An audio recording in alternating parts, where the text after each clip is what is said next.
ध्यान से सुनेंगे। भोली मतलब कि ये लड़की सभी लड़कियों के लिए और सभी पेरेंट्स के लिए प्रेरणा का स्रोत बन जाती है। कोई बोलता है कि हम बहुत गरीब आदमी हैं, लेकिन गरीब होने का दिखावा करता है वो। ये लड़की देखिएगा कितनी भोली भाली, भोली रहने की वजह से ही इसका नाम भोली पड़ा था। अंततः जाकर के इतना निडर हो जाती है, चीज़ों को समझने लगती है और हर एक के सामने बोलने भी लगती है। चलिए ध्यान से सुनने का काम कीजिएगा। कहता है कि फ्रॉम हर वेरी चाइल्डहुड, बहुत बचपन से ही भोली वॉज निग्लेक्टेड एट होम। भोली को घर से नज़रअंदाज किया जाता था। Why did her teacher take special interest in her, लेकिन उसकी शिक्षिका भोली पर एक मुख्य रुचि क्यों लेते हैं। Did Bholi measure up to her teacher's expectation, क्या भोली टीचर के विश्वास पर खरा उतर पाती है। आइए स्टार्ट करते हैं कहानी को। कहता है हर नेम वॉज सुलेखा, उसका असली नाम सुलेखा था। But since her childhood everyone had been calling her Bholi, लेकिन बहुत बचपन से ही उसे सभी कोई भोली कहकर पुकारते थे ना। द सिंपलेटन मतलब को तो बहुत भोली भाली थी वो, इसीलिए। She was the fourth daughter of numberdar Ramlal, वह नंबरदार रामलाल की चौथी पुत्री थी। When she was 10 months old, जब वह 10 महीना की थी, she had fallen off the cot on her head and perhaps it had damaged some part of her brain. जब वह 10 महीना की थी तो वह खटिया पर से गिर गई थी, जिसकी वजह से उसके ब्रेन के कुछ हिस्से डैमेज हो चुके थे। शायद समझ में आता रही ना, मतलब कि ब्रेन में चोट लगी थी, ब्रेन में चोट लगी थी। That was why she remained a backward child and came to be known as भोली। यही कारण था कि वह बैकवर्ड बच्ची के तौर पर गिनती आने लगी और वह भोली कहाने लगी। बैकवर्ड चाइल्ड कैसे, जैसे कि आपकी उम्र 10 साल की है, लेकिन आपकी जो दिमाग है वो 8 साल की बच्ची जैसी है, तो उसको बैकवर्ड चाइल्ड कहते हैं ना। कम बोलना, भोला भाली हो जाना, समझ रहे ना बात के। चलिए आ गई द सिंपलेट आ गई। एट बर्थ, जन्म से ही the child was very fair and pretty, जन्म से ही जो भोली थी बहुत सुंदर दिखने में लगती थी और बहुत स्वच्छ भी थी।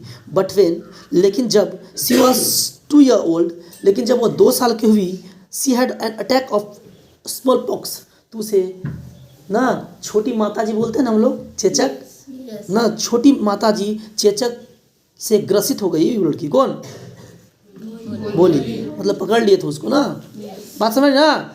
The only the eyes were saved, केवल और केवल उसकी आँख को छुड़ा करके ना सारा के सारा बॉडी में और फेस में क्या हो चुका था, चेचक हो चुका था। ईयर्स ओल्ड आ गया ये। But the entire body was permanently disfigure by deep black marks, केवल और केवल आँख को छुड़ा करके पूरा शरीर गहरी सी ना चेचक के दाग से ग्रसित हो चुकी थी। कौन, भोली, मतलब पूरा शरीर, केवल आँख को छोड़ करके पूरा शरीर उसका दाग मतलब हो गया था ना। माता जी उठ जाता तो होता है ना जी। आ गई। Little Sulekha could not speak till she was 5, and when at last she learned to speak, she stammered। बेचारी छोटी सी सुलेखा, भोली को ही कहा जाता है ना सुलेखा, बेचारी छोटी सी सुलेखा, हला नहीं कीजिए आप लोग। बेचारी छोटी सी जो सुलेखा थी ना, 5 साल तक वह एकदम बोलना नहीं जानती थी, लेकिन जब वह बोलना भी सीखी तो वह हकला करके बोलती थी। कोई दिक्कत है क्या। The other children often made fun of her and mimicked her, हकलाने के कारण छोटे छोटे दूसरे बच्चे उसकी नकल किया करते थे और उसको चिढ़ाते थे। बात समझ रही ना, कबार, हकला के क्वेश्चन बोलता है जी, तो दूसरे बच्चे उसको क्या कर देते, जैसे वो रास्ते से गुजरते ले जाए था, बात समझ ना, उसको हकलाना। दूसरे बच्चे बड़ा मजा लेते थे उसका। यही कारण था कि, क्या था कारण भाई, सुना ध्यान से।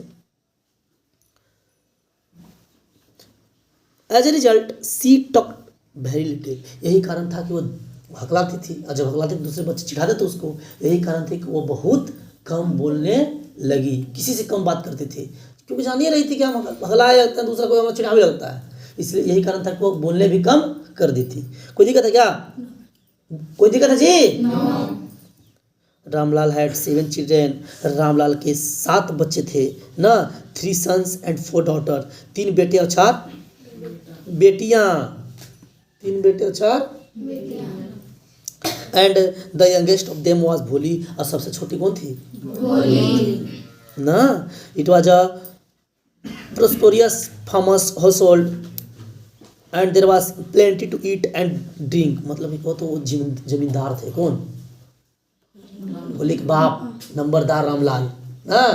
खाने के लिए इतना अनाज होता मत पूछो। यही कारण था कि वो गरीब कड़कड़ा के खाना हो, जिसके अगर बहुत ज़्यादा भोजन होगा जी, खाने की दिक्कत रहेगा जी। इसी प्लेंटी मतलब खाने पीने के लिए बहुत चीज़ था उनके पास ना। ऑल द चिल्ड्रेन एक्सेप्ट भोली वेर हेल्दी एंड स्ट्रॉन्ग, यही कारण था कि भोली को छुड़ा करके उनके सारे बेटे और बेटियां मजबूत और हेल्दी स्वस्थ थे ना। खाने पीने के लिए पूरा था ना जी। कोई दिक्कत है? The sons had been sent to the city to study in school and later college of the daughter Radha the eldest had already been married.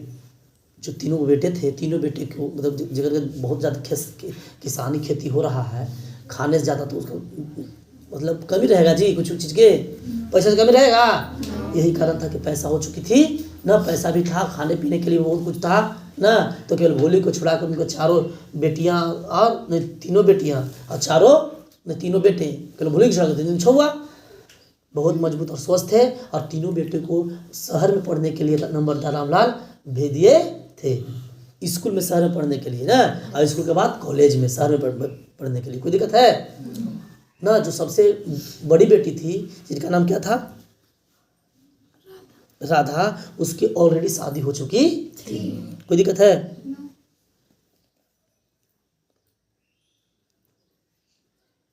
The second daughter Mangla's marriage had also been settled, दूसरी बेटी का नाम मंगला था, उसकी भी शादी set हो गई थी ना।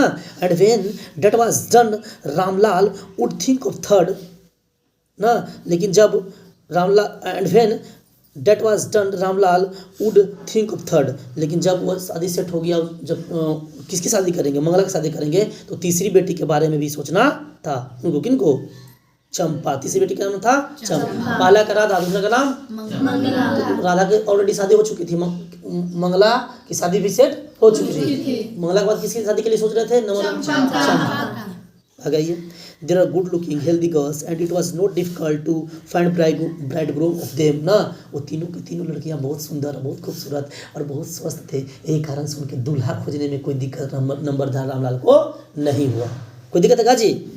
But Ramlal was worried about Bholi, लेकिन रामलाल तो चिंतित किसके लिए थे?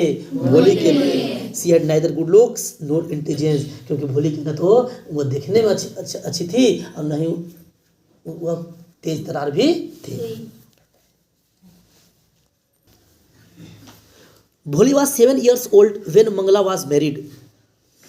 जब मंगला की शादी हो रही थी या हो चुकी थी, तो उस टाइम भोली 7 साल की थी। कितनी साल की थी? 7 साल की। The same year a primary school for girls was open in their village. उसी ईयर जब 7 साल की थी मंगला की, जब शादी हुई थी, उसी ईयर उसी के गांव में प्राइमरी स्कूल का उद्घाटन किया गया था। केवल लड़कियों के प्राइमरी मतलब गर्ल्स प्राइमरी स्कूल का उद्घाटन किया गया था ना। गर्ल्स मतलब केवल गर्ल्स ही वहाँ पर पढ़ने जा सकते हैं। कोई दिक्कत है? प्राइमरी मतलब कि प्राथमिक स्कूल। कोई दिक्कत है क्या? नहीं। The tehsildar sahib come to perform its opening ceremony ना। तहसीलदार साहब जो थे उस विद्यालय का उद्घाटन करने के लिए आए हुए थे।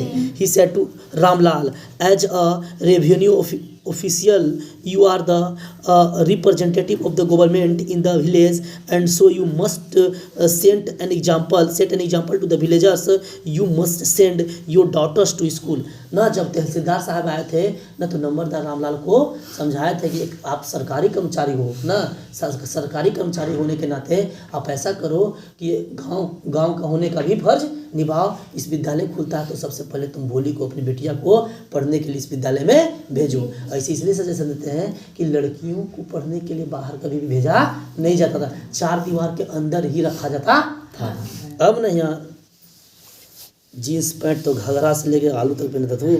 पहले बाबू पढ़ने के लिए भी लड़कियों को बाहर दिया जाता था। देखना ना आगे समझना।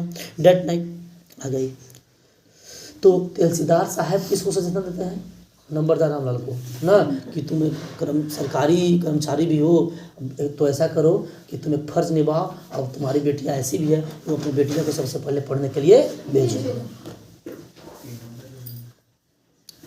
He said to Ramlal, as a revenue officer, you are the representative of the government in the village, and so you must set an example to villagers. मतलब एक अच्छा उदाहरण भी सेट हो जाए गांव के लिए।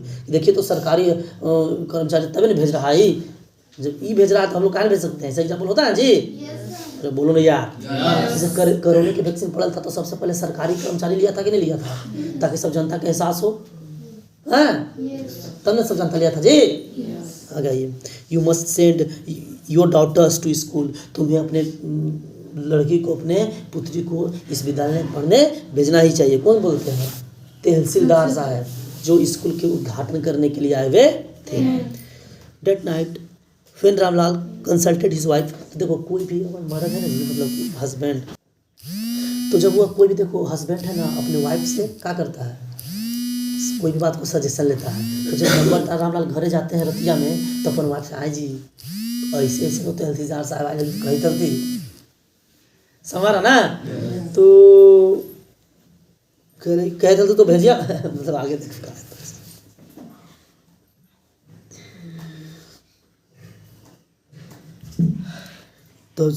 तो जैसे ही बात को बोलते हैं कौन? नंबरदार रामलाल को अपने वाइफ से, क्या जी देखिए ना से आए हुए थे कौन? तहसीलदार साहब। तो बोले थे कि ऐसा ऐसा बात है, तो तुम सबसे पहले अपने बेटे को भेजो, है ना। तो चिल्ला उठती है उनको, क्या बोल दिया आप? पढ़ा कहने का? Are you crazy? आप पागल हो गए हैं? If girls go to school who will marry them? जब लड़कियां विद्यालय जाने लगेंगे तो उनसे शादी कौन करेगा? पागल हो गए क्या आप? आ गई। But Ramlal had no courage to disobey the Tehsildar. At last, his wife said, "Na, I will tell you what to do. Send Bholi to school, as it is there is little chance of her getting married with her ugly face and lack of sense. Let the teachers at school worry about her." लेकिन नंबरदार रामलाल के पास इतना शक्ति नहीं था कि वो तहसीलदार साहब के ऑर्डर को ठुकरा सके ना। लेकिन फिर उनको जब देखिए, जब इसे डांट देती है उनका वाइफ, तो हस्बैंड थोड़ा नाराज, चिंता नहीं हो जाता जी, हाँ जी क्या कोई दिक्कत हो गया, अच्छा ठीक है हम बोल देंगे कि भेजिए भोली को पढ़ने के लिए, तो आप क्या कीजिएगा? तो बोलते हैं नंबरदार कि क्या करेंगे, ऐसे भी देखो भोली बहुत भोली भाली है, न तो देखने में ठीक है, न पढ़ने लिखने में तनको बोलने बोलने में कुछ भी तेज नहीं है। अगर विद्यालय जाएगी ना तो वहाँ कुछ सीखेगी, जो वहाँ के शिक्षिका होंगे भोली पर एक स्पेशल रुचि के साथ पढ़ाएंगे, तो कुछ सीख जाएगी, तो शादी कम से कम सदिया तो हो जाएगा ना। कौन बोलते हैं? नंबरदार। किसको? अपन बहुरिया को। एक स्टंजा खत्म हो गया। आ गई। The next day, Ramlal caught Bholi by the hand and said, "Come with me. I will take you to school." Bholi was frightened. She did not know what a school was like. She remembered how a few days ago their old cow Lakshmi had been turned out of the house and sold. ना दूसरा अगला दिन क्या करते हैं कि भोली के हाथ को पकड़ लेते हैं। कौन? नंबरदार रामलाल। चलो चलो ना, कम विथ मी, मेरे साथ आओ ना, I will take you to school, चलो तुम्हें मैं स्कूल ले जाता हूँ ना। भोली वॉज फ्राइटेंड, भोली पूरी तरह से डर जाती है। She did not know what a school was like, क्योंकि वह नहीं जानती कि विद्यालय किस तरह कैसा होता है ना। She remembered how a few days ago their old cow Lakshmi had been turned out of the house and sold. उसे जब हाथ पकड़ करके ले रहे थे तो बस एक ही दिमाग में बात चल रहा था कि कुछ दिन पहले ओकर घरे एक गाय थी जिसका नाम लक्ष्मी था। नंबरदार रामलाल लक्ष्मी को ऐसे ही पकड़ करके घर से बाहर ले जा करके बेच दिए थे। तो भोली को यही याद आ रहा था कि अरे साला हम लक्ष्मी जैसा लगे थोड़ा गई जैसा हमारे पापा ने ऐसा नहीं कि हमरो बेचे न खोल लगे, समझ रहा ना। और उसको पता ही था कि स्कूल किस प्रकार क्या होता है, क्या चीज़ होता है, स्कूल में क्या करवाया जाता है। आगे आइए, आगे आइए ना। No, no, no, no, no, no, no, no, no, no, no, no.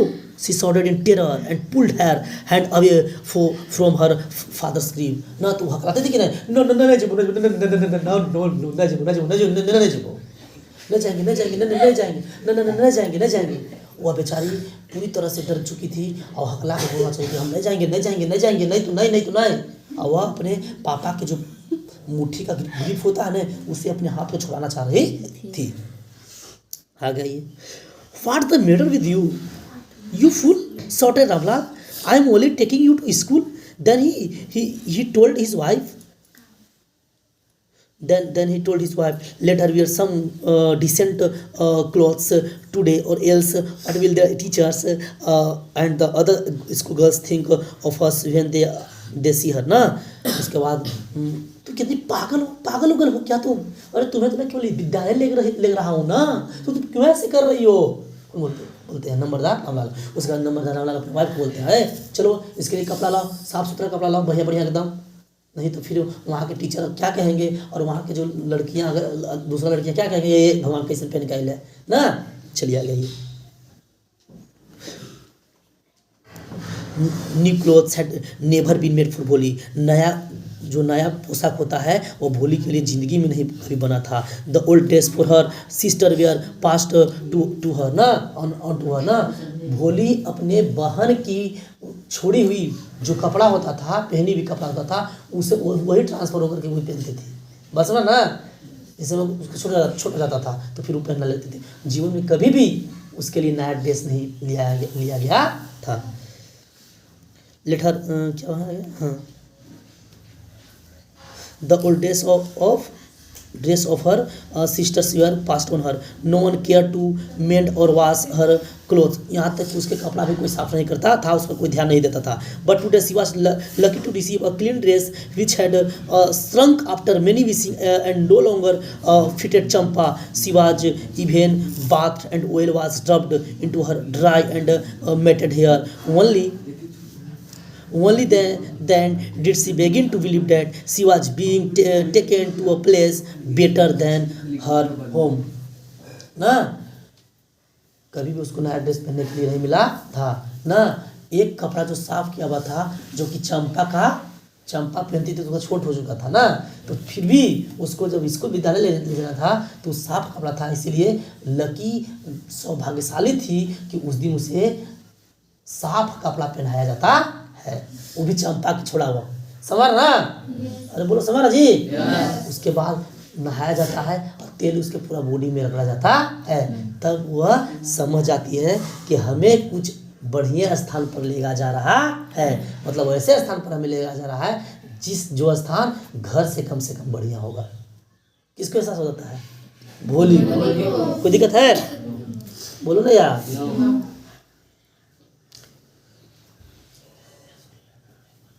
When they reached the school, the children were already in their classroom. जब वो विद्यालय पहुंचते हैं तो ऑलरेडी मतलब पहले से ही सभी विद्यार्थी स्कूल क्लासरूम में क्या होते हैं, बैठे होते हैं। Ramlal handed over the daughter to the headmistress ना। उसके बाद रामलाल अपनी बेटी को हेडमिस्ट्रेस के हाथों में सौंप देते हैं। At alone the poor girls looked about her with fear laden eyes. बेचारी वो लड़की स्कूल कैसी होती है ज़िंदगी में कभी नहीं देखी थी, इसी कारण से उसकी आंखों में अभी भी डर झलक रहा था। देयर वेयर सेवरल रूम्स, वहाँ कुछ कमरे थे। And each room girls it room like her squatted on mats, और सभी के सभी रूम में चटाई पर सभी लड़कियां बैठी हुई थी ना, रीडिंग फ्रॉम बुक्स और राइटिंग ऑन स्लेट्स, कोई कोई किताब पढ़ रहा था तो पढ़ रही थी, तो कोई कोई स्लेट पर लिख रही थी। The headmistress asked Bholi to sit down in a corner in one of the classroom. उसके बाद वहाँ के जो शिक्षिका होते हैं बोलते हैं, जाओ बेटिया जाओ, उस क्लासरूम के इस कोने में जाकर के बैठ जाओ ना। चलिए आगे आगे बाद में कल पढ़ाएंगे, कोई दिक्कत।